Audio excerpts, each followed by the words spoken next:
নারীদের সুরক্ষার স্বার্থে অপরাজিতা বিল আইনে পরিণত করার দাবিতে রাজ্য জুড়ে পথে নেমেছে শাসক দল তৃণমূল কংগ্রেস।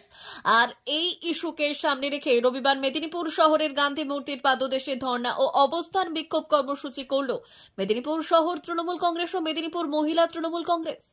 রবিবার দুপুরে শুরু হয় ধর্ণা এবং অবস্থান কর্মসূচি। এই দিনের এই কর্মসূচিতে উপস্থিত ছিলেন নবনির্বাচিত বিধায়ক তথা মেদিনীপুর সাংগঠনিক জেলা তৃণমূল কংগ্রেসের সভাপতি সুজয় হাজরা, শহর তৃণমূল কংগ্রেসের সভাপতি বিশ্বনাথ পাণ্ডব, শহর মহিলা তৃণমূল কংগ্রেসের সভানেত্রী মৌ রায়, খড়গপুর গ্রামীণের বিধায়ক দীনেন রায় সহ অন্যান্য দলীয় নেতা নেত্রী ও সমর্থকেরা। যতদিন না অপরাজিতা বিল আইনে রূপান্তরিত হচ্ছে ততদিন পর্যন্ত আন্দোলন চালিয়ে যাওয়া হবে বলে জানিয়েছেন জেলা সভাপতি তথা বিধায়ক সুজয় হাজরা। মমতা বন্দ্যোপাধ্যায় শুধু মার্ক্সবাদী কমিউনিস্ট পার্টি এবং ভারতীয় জনতা পার্টির মতো কথা বলে শান্ত থাকতে এমএলএরা ভোট দিয়ে আজকে অপরাজিতা বিল পাঠিয়ে দিয়েছে রাজ্যপালের কাছে। না, অপরাজিতা বিলকে বিলম্বে সংসদে এটাকে যাতে আইনে রূপান্তর করা হয়, কেন কেন্দ্রীয় সরকার এটাকে আইনে রূপান্তর করার ব্যবস্থা করছে না?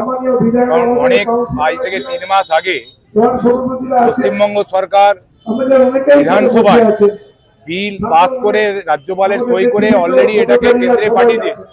কেন এটাকে আইনে রূপান্তর করছে না কেন্দ্রীয় সরকার, তার বিরুদ্ধেই আমাদের ধর্ণা অবস্থান বিক্ষোভ কর্মসূচি এবং ধারাবাহিকভাবে আমরা আন্দোলন করব। কারণ যদি সত্যিকারের এই কেন্দ্রীয় সরকার নারীদের সুরক্ষার কথা বলে, শিশুদের সুরক্ষার কথা বলে, তাহলে যদি একটা রাজ্যের একজন মুখ্যমন্ত্রী বা একটা রাজ্যের একটা অঙ্গরাজ্যের সরকার তারা যদি এটাকে বিল আকারে পাস করে যদি এটাকে সংসদে পাঠাতে পারে, তাহলে কেন্দ্রীয় সরকার কেন নারী মায়েদের শিশুদের সুরক্ষার জন্য এটাকে আইনে রূপান্তর করছে?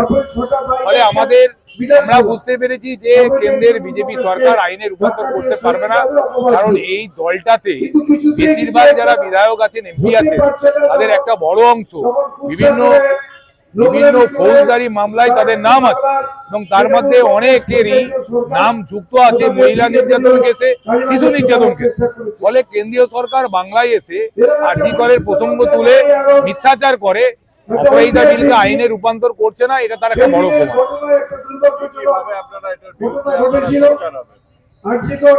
আমরা ধারাবাহিকভাবে গতকাল আমাদের মহিলা শাখার পক্ষ থেকে মিছিল হয়েছে, আজকে আমাদের ধর্ণা অবস্থান বিক্ষোভ কর্মসূচি চলছে, ধারাবাহিকভাবে আমরা এই ধর্ণা অবস্থান কর্মসূচি চালিয়ে যাচ্ছি।